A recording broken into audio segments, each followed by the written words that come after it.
Hello বন্ধুরা, আজকের গল্পটি আমরা ৩ বান্ধবী মিলে বৌদির দেবরের সাথে।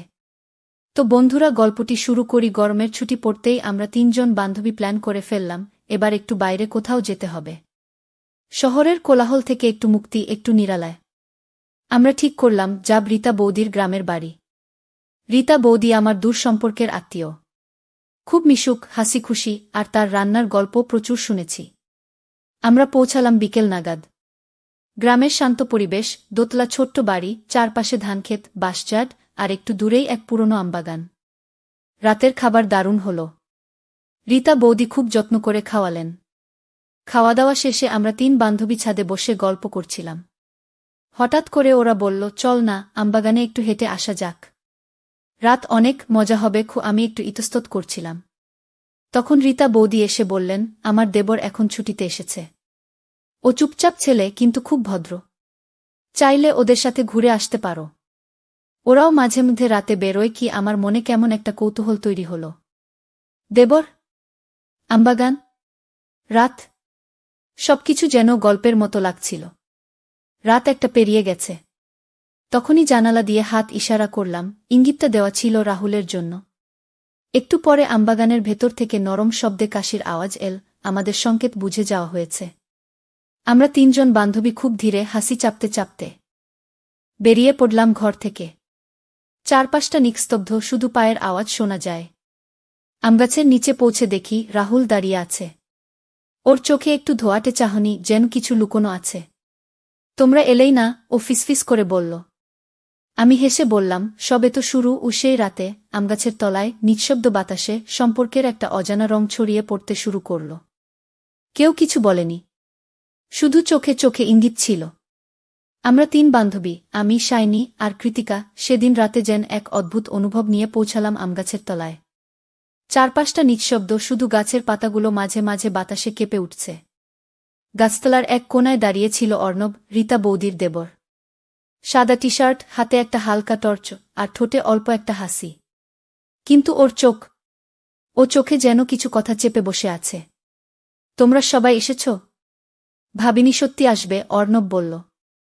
শায়নি হেসে বলল, এই তো ভাবলাম একটু সাহস করে দেখা যাক রাতের গ্রামের রংটা কেমন। কৃতিকা তখন গাছের গুড়িতে বসে পড়ল। আমি পাশে দাঁড়িয়েছিলাম, আর অর্ণব একটু এগিয়ে এল। ওর চোখ আমার দিকে এক মুহূর্তে আটকে গেল। আমাদের মাঝে তখন অদ্ভুত এক নীরবতা। কথা কম, অনুভব বেশি। অর্ণব খুব মোলায়েম গলায় বলল, এই জায়গাটা আমার খুব প্রিয়। ছোটবেলা থেকে রাত হলেই এখানে এসে বসি। জানো, চাঁদের আলো, গাছের ছায়া কেমন জাদুর মতো লাগে। আমি মুচকি হেসে বললাম, হয়তো এই রাতেই কিছু গল্প শুরু হয়। কৃতিকা আর শায়নি তখন নিজেদের মধ্যে হাসাহাসি করছিল। আমরা একটু দূরে হাঁটতে লাগলাম, আমি আর অর্ণব। পায়ের নিচে শুকনো পাতার আওয়াজ, আর মাঝে মাঝে হালকা ঝিনি ডাকার শব্দ। হঠাৎ হালকা বাতাসে আমার ওড়নাটা উড়ে গেল। অর্ণব হাত বাড়িয়ে সেটা এনে দিল, আর সেই মুহূর্তে ওর আঙুল ছুঁয়ে গেল আমার হাতের পাশ। সেই স্পর্শ ১ সেকেন্ডের বেশি ছিল না, কিন্তু তার তীব্রতা যেন মিনিটের মতো দীর্ঘ। আমরা কেউ কিছু বললাম না, শুধু একবার চোখে চোখ পড়ল। সেই চোখের ভাষায় যেন লেখা ছিল কিছু অপূর্ণ কিন্তু গভীর। রাতের সেই আমগাছতলার মুহূর্তটা যেন মনের এক কোণায় চেপে বসেছিল। পরদিন সকাল থেকে আমরা কেউ সে কথা মুখে আনিনি, কিন্তু আচরণে বদলটা পরিষ্কার ছিল। অর্ণব এখন প্রায়ই আমাদের ঘরের পেছনের বাগানে চলে আসত। ওর কাছে একটা পুরনো গিটার ছিল, যেটা বাজিয়ে মাঝে মাঝে গুনগুন করে গান ধরত। আমি বই হাতে ছাদে বসে থাকতাম, কিন্তু মনটা থাকত নিচের সুরে। কখন যে পাতা ওল্টানো বন্ধ হয়ে যেত বুঝতাম না। কখনো হঠাৎ করে ওর চোখ আমার দিকে উঠত, সেই চোখে প্রশ্ন থাকত না, শুধু একরকম নিশ্চয়তা। একদিন সন্ধ্যায় বৃষ্টি পড়ছিল। ছাদে একা দাঁড়িয়েছিলাম, হঠাৎ পিছন থেকে অর্ণব এসে ছাতাটা আমার মাথার উপর ধরল। ভিজে গেলে তুমি তো অসুস্থ হয়ে পড়বে, ও বলল। আমি হেসে বললাম, আর তুমি? তোমার মাথা ভিজছে না, সেটাই তো আমার দরকার। ও একটা হালকা হাসি, কিন্তু ভেতরে যেন ঢেউ। ওর চোখে তখন একরকম স্থিরতা, আর আমার মনে একরকম আলোড়ন। সেই রাতের গল্প রাত বাড়ে, আড্ডা জমে। রীতা বৌদি আমাদের ৪ জনকে নিয়ে বসেন গল্প করতে। আমরা মশা তাড়ানোর অজুহাতে বাইরে বেরিয়ে যাই। সেদিন অর্ণব পাশে বসে চুপচাপ ছিল। আমি জিজ্ঞেস করলাম, কি ব্যাপার, এত চুপ কেন? ও ধীরে বলল, জানি না, তোমার সাথে কিছু কিছু মুহূর্তে কথা না বলেও সব বলা হয়ে যায় যেন আমার বুকের ভেতরটা কেমন কেঁপে উঠল। এত সোজাভাবে কেউ কখনো আমাকে অনুভব করেনি। আমি কিছু বলিনি, শুধু পাশে একটু কাছে গিয়ে বসে পড়লাম। একটা পাতা ওডে এসে ওর গালে লাগে। আমি বাড়িয়ে দিয়ে সেটা সরিয়ে দিলাম। আমার আঙুল ওর মুখ ছুঁয়ে গেল। চোখে চোখ, নিঃশব্দ, কিন্তু অনুভবে যেন গর্জন। রীতা বৌদির গ্রামের বাড়িটা যেন আমাদের চারজনের এক স্বপ্নের ঠিকানা হয়ে উঠল। সকালটা কাটত হাসিম যায়, দুপুরটা গল্পে, আর সন্ধ্যা নামলেই এক অদ্ভুত উত্তেজনা ছেয়ে যেত আমাদের মন জুড়ে। সেই রাতটাও ছিল অন্যরকম। আমরা চারজন, আমি, আমার দুই বান্ধবী সায়নী ও কৃতিকা, আর অর্ণব, একসাথে বসেছিলাম উঠানে। পেছনের আমগাছটা আলোধারিতে ছায়া ফেলে রেখেছিল। চারপাশে কেমন এক রহস্যময় নিস্তব্ধতা। হালকা বাতাসে পাতাগুলো নড়ছিল, আর আমাদের কথাবার্তা যেন মিশে যাচ্ছিল সেই শব্দে। হঠাৎ শ্রুতি বলল, তোমরা টের পাচ্ছ না? রাত যত বাড়ছে কেউ কেউ একে অপরের দিকে একটু বেশিই তাকাচ্ছে। আমরা সবাই হেসে উঠলাম। মেহুলি বলল, চল এবার ভিতরে যাই, রীতা বৌদি হয়তো ডাকবে। ওরা দুজন চলে গেল, কিন্তু আমি আর অর্ণব থেকে গেলাম আমগাছের নিচে আলোছায়ে মুখ ঢেকে। আমি জানতাম ও কিছু একটা বলতে চাইছে। তুমি যদি চুপচাপ থেকেও আমার পাশে থাকো, তাতেই অনেক কিছু বদলে যায়, ও ধীরে বলল। আমি মুখ ফিরিয়ে ওর দিকে তাকালাম। আলো ছিল না, কিন্তু চোখে চোখ পড়তেই যেন চারপাশ জ্বলে উঠল। আর কিছু বলা লাগল না। আমি ওর পাশে এসে একটু বসে বললাম, সবকিছু বুঝতে হলে শব্দ দরকার হয় না, তাই তো? ও মাথা নাড়ল। হঠাৎ ওর হাতটা আমার হাতের কাছাকাছি এল, কিন্তু ছোঁয়নি, কেবল অনুভব ছিল। আমি এক চুল এগিয়ে হাত রাখলাম ওর হাতের উপর। কোনো শব্দ নেই, কোনো চুম্বন নেই, তবুও যেন সম্পর্কের এক নতুন মোড় ঘুরে দাঁড়াল। গভীর রাত, জোনাকির আলো, আর আমরা দুই আত্মা এক নিঃশব্দ অনুভবে জড়ানো। ওর হাতের ছোঁয়া যেন শরীর নয়, মন ছুঁয়ে গেল। আমগাছের নিচে বসে থাকাটা ধীরে ধীরে এক গভীর মুহূর্তে পরিণত হচ্ছিল। চারপাশটা এতটাই নিঃশব্দ যেন পুরো জগৎ ঘুমিয়ে পড়েছে, শুধু আমরা দুজন জেগে আছি, আর আমাদের মাঝে ভাষাহীন কথোপকথন চলছে। অর্ণব হালকা গলায় বলল, এই রাতটা থেমে থাকুক। ঠিক এরকম গে। আমি ধীরে বললাম, সব সময় এমন রাত হয় না। ওর চোখে সেই চেনা আকর্ষণ, কিন্তু তার মধ্যে একরকম সংযম, একরকম যত্ন ছিল। আমি কোনো কথা না বলে মাথা নামিয়ে ওর কাঁধে হেলান দিলাম। কতক্ষণ এভাবে ছিলাম জানি না। জোনাকি পোকাগুলোর আলো, দূরের বাঁশবনের হালকা আওয়াজ, আর মাঝে মাঝে পাখির ডাক, সব মিলে যেন রাতটাকে আরও বেশি অনুভবী করে তুলেছিল। একসময় ও ধীরে আমার চুলের গা বেয়ে হাত চালাল, আর ফিসফিস করে বলল, তোমার কাছাকাছি আসলেই সব কিছু সহজ মনে হয়। আমি চোখ বন্ধ করলাম। কোনো শব্দ নাই, কোনো চিৎকার নাই, কেবল নিঃশ্বাসের শব্দে একে অপরকে অনুভব করছিলাম। আমাদের মাঝে কোনো তাড়া ছিল না, কোনো দাবি নয়, শুধু একসাথে থাকার এক চুপচাপ সৌন্দর্য। ভোরের দিকে ঠান্ডা পড়ে গিয়েছিল। আমি হালকা কেঁপে উঠতেই ও আমার পাশে আরও ঘেঁষে এল। নিজের গামছাটা আমার গায়ে জড়িয়ে দিল। আমি ধীরে বললাম, তুমি এমনই থাকবে তো? একদম এরকম। ও বলল, তোমার পাশে থাকলে নিজেকেও ভালো লাগে। সূর্য ওঠার আগেই আমরা ফিরে এলাম উঠানে। বান্ধবীরা তখনও ঘুমোচ্ছিল। কেউ কিছু জানল না, কিন্তু সেই রাতটা আমার মনে এমনভাবে ছাপ ফেল, যেন কোনো গোপন কথা কেউ শুধুই আমার জন্য লিখে রেখে গেছে। সেই রাতটার পর কিছু যেন বদলে গিয়েছিল। না, আমাদের কথাবার্তা তেমন কিছুই বদলায়নি। কিন্তু আমরা যখন একে অপরের দিকে তাকাতাম, দৃষ্টিটা আর আগের মতো ছিল না। চুপচাপ থাকলেও যেন ভেতরে অনেক কিছু বলে ফেলছিল। আমরা সবাই তখনও রীতা বৌদির বাড়িতেই ছিলাম। সকালে উঠেই বান্ধবী মিতা হঠাৎ হেসে বলল, কাল রাতে তো তোরা কোথাও গেছিলি না রে? আমি একটু চমকে গিয়েছিলাম। না তো, কোথায় যাব? ঘুম ভাঙার সময় দেখলাম তুই আর অর্ণব ছিলি না। ভাবলাম বোধহয় কোথাও গেছিলে। আমি কিছু বললাম না। রূপা আমার দিকে তাকিয়ে হালকা চোখ টিপল। ও বুঝে ফেলেছে, অন্তত কিছুটা। এরপর সারাদিন আমরা ঘোরাঘুরি করলাম। কিন্তু আমার মন পড়ে রইল আগের রাতেই। অর্ণব খুব স্বাভাবিক ছিল, কিন্তু আমি জানতাম ওর ভিতরেও কিছু একটা জেগে উঠেছে। রাতে ও আবার কাছে এল, কিন্তু এবার আর সেই নির্জনতা ছিল না। বান্ধবীরা পাশেই ঘুমোচ্ছিল, আমি ঘরের এক পাশে বসেছিলাম। অর্ণব এক কাপ চা এনে দিল। ঘুমাসনি এখনো? তুমিও তো না গে। সব ঠিক আছে তো? ওর চোখে চিন্তা। আমি মাথা নাড়লাম, সব ঠিক। শুধু একটু গুলিয়ে যাচ্ছে। ও আস্তে আস্তে বলল, আগের রাতটা ভুলে যাব। আমি চোখ তুলে ওর দিকে তাকালাম। ভুলতে চাই? চাই না কি? তাহলে প্রশ্ন করো না কি? চুপচাপ আমরা বসে থাকলাম। জানলার বাইরে জোছনা পড়ছে। দূরে কুকুরের ডাক, রাতের হাওয়ায় আম পাতার শব্দ, সব মিলিয়ে আবার একটা অনুভব তৈরি হচ্ছিল। কিন্তু এবার আমরা জানতাম প্রতিবারই এমন রাত আসবে না। রাতের সেই নীরব মুহূর্তগুলো ভোর হলে আবার যেন অদৃশ্য হয়ে যায়। সকালে ঘুম থেকে উঠে সবাই ব্যস্ত হয়ে পড়ে নিজেদের মতো করে। কিন্তু আমার ভিতরটা একদম চুপ করে থাকে। যেন কিছু একটা চেপে বসেছে। চোখ বন্ধ করলেই মনে পড়ে যায় অর্ণবের চোখে গভীর সেই দৃষ্টি। ওর কণ্ঠে ঝড়েপটা নির্ভরতা। আমি জানি ওর চোখে আমার জন্য কিছু আছে।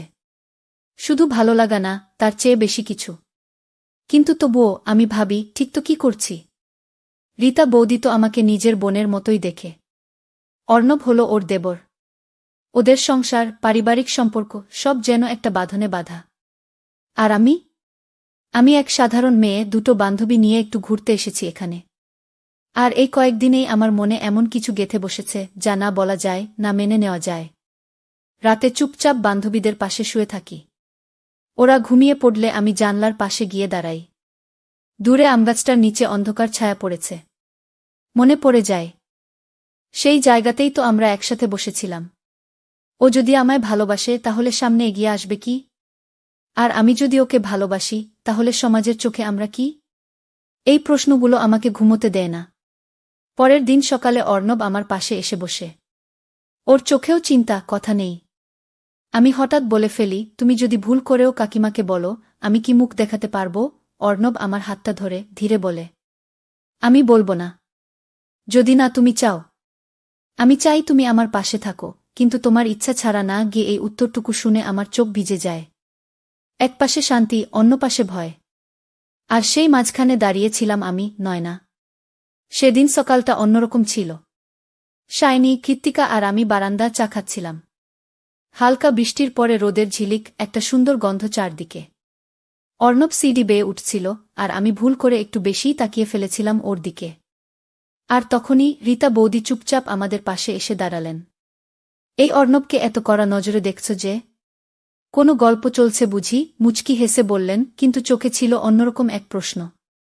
আমরা তিনজনই একসাথে হেসে ফেললাম, যেন একটা হালকা রসিকতা। কিন্তু আমি জানতাম ওর চোখে ধরা পড়ে গেছি। দিনের বাকি সময়টা রীতা বৌদি খুব স্বাভাবিক ছিলেন, রান্নাঘরে রান্না করলেন, আমাদের খেতে ডাকলেন, গল্প করলেন। কিন্তু আমি বুঝতে পারছিলাম ওর ভেতরে কিছু একটা চলছে। বিকেলে আমি একা ছিলাম রান্নাঘরের পাশে। বৌদি এসে হঠাৎ বললেন, নয়না, তুই তো অনেক বড় হয়ে গেছিস, বুঝে চলিস সব। তবে মনে রাখবি, কারো ঘরের গল্প যেন নিজের গল্পে গাঁথা না পড়ে যায়। ও আমি কিছু বলতে পারলাম না। বৌদি চলে গেলেন, কিন্তু ওর কথাগুলো আমার ভিতরটা নাড়িয়ে দিল। আমি কি ভুল করছি? আমি কি একটা সম্পর্ক গড়ে তুলছি এমন একজনের সঙ্গে, যে আমার পরিবারের এক অংশ, এবং বৌদির পরিবারেরও? অর্ণব তখন উঠোনে দাঁড়িয়েছিল। ওর দিকে তাকাতে পারছিলাম না।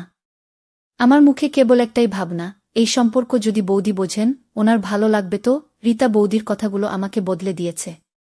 আমার মধ্যে এক ধরনের চাপা অস্বস্তি কাজ করছিল, যেন আমি কিছু লুকোচ্ছি, অথচ সেটা আবার নিজের মনেরও খুব কাছের। অর্ণবের সাথে এই সম্পর্কটা যতই নিঃশব্দ হোক, ওর স্পর্শ, ওর কথা, ওর চাহনি, সব কিছুই আমাকে একটু একটু করে গড়ে তুলেছে, আবার টানেও ধরছে। সেদিন বিকেলে সবাই বাইরে ছিল। শাইনি ও কৃত্তিকা বৌদির সঙ্গে রান্নাঘরে, আর অর্ণব আমার পাশে এসে দাঁড়াল। তুই কেমন আছিস, নয়না? ওর কণ্ঠটা খুব শান্ত, কিন্তু ওর চোখে আমি আমার সব প্রশ্নের উত্তর খুঁজছিলাম। আমি বললাম না কিছুই। ও আস্তে করে আমার হাতটা ধরল। আমি জানি তোর মন এখন হাজার দোলাচলে। কিন্তু একটা কথা বলি। বল। তুই না বললে আমি আর কিছু করব না। কিন্তু আমি চাই এই সম্পর্কটা শুধু স্মৃতি হয়ে না থাকুক। আমি চাই এটা ভবিষ্যৎ হোক। আমার গলা শুকিয়ে গেল। চারদিকে নীরবতা। শুধু ওর চোখে চোখ রেখে আমি বললাম, তাহলে কি করব আমরা? অর্ণব আস্তে করে বলল, চল, এখনই কিছু বলব না কাউকে। আমরা দুজন শুধু নিজেদের ভালোবাসাটা বুঝে নিই। সমাজের চোখ, পরিবারের চোখ, সবকিছু একদিন সামলাব। এখন শুধু তুই আর আমি। আমরা সেই বিকেলে বসেছিলাম আমগাছের নিচে। কোনো শব্দ নেই, শুধু পাতার নরম দোল আর মনের নিঃশ্বাস। সেই মুহূর্তেই আমরা দুজন একসাথে একটা গোপন সিদ্ধান্ত নিলাম, এই ভালোবাসা আমরা ভাঙতে দেব না। কিন্তু এখনই কাউকে জানাব না। বিকেলের আলোটা ধীরে ধীরে নিঃশেষ হচ্ছিল। উঠোনে বসেছিলাম আমি আর রীতা বৌদি। চারপাশে এক ধরনের শান্ত অথচ ভারী নিস্তব্ধতা। বৌদি চুপ করে বসেছিলেন, হাতের কাজ শেষ করেও যেন কিছু একটা ভেবে চলেছেন। আমি বললাম, কি ভাবছেন বৌদি? তিনি একটু হাসলেন। তারপর সেই চিরচেনা স্থির ভঙ্গিতে আমার দিকে তাকিয়ে বললেন, তুই এখন অনেক বড় হয়ে গেছিস নয়না। শুধু বড় নয়, অনেক কিছু বুঝিসও। গিয়ে আমি অবাক হলাম। কিছু বলার আগেই বৌদি আবার বললেন, ভালোবাসা বড় অদ্ভুত জিনিস। অনেক সময় তা ঠিক বেঠিকের হিসেব মানে না। কিন্তু একটা কথা মনে রাখিস, ভালোবাসার থেকেও বড় একটা জিনিস আছে। তা হলো সম্মান। নিজের প্রতি, আর যার প্রতি তুই টান অনুভব করিস তার প্রতিও। আমি চুপ করে শুনছিলাম। বুঝতে পারছিলাম বৌদি অনেক কিছু জানেন যা আমি বলিনি। তিনি বললেন, আমি তোকে কিছু বলবো না। কারণ আমি জানি তুই যেটা ঠিক মনে করবি সেটাই করবি। তবে একটা অনুরোধ করব, কখনো নিজের ভিতরকার সত্যিটা লুকাস না। সত্যিই যদি কিছু থাকে, সেটা একদিন না একদিন আলো আসবেই। কি আমি মাথা নিচু করেছিলাম। গলার কাছে কিছু আটকে ছিল। বৌদি আস্তে করে আমার কাঁধে হাত রাখলেন। তুই যা বুঝিস, যা অনুভব করিস, সেটা তোরই সম্পদ। তবে তা যেন কারো মনে আঘাত না দেয়, এইটুকু খেয়াল রাখিস। ভালোবাসা তখনই পূর্ণ হয় যখন তাতে কারো চোখে জল না আসে। সন্ধ্যার বাতি জ্বলে উঠল। বৌদি উঠে গেলেন ধীরে ধীরে। আর আমি চুপ করে বসে রইলাম, মনটা হালকা অথচ গভীর এক ভাবনায় ভরে গেল। তো বন্ধুরা, ভিডিওটি ভালো লাগলে কমেন্টে জানাবেন। এই রকম ভালোবাসার গল্প শুনতে চাইলে চ্যানেলটা সাবস্ক্রাইব করুন এবং পাশে থাকুন আর আপনার বেল আইকনটা বাজিয়ে রাখুন, যাতে নতুন ভিডিও আপলোড করা মাত্র আপনারা দেখতে পারেন।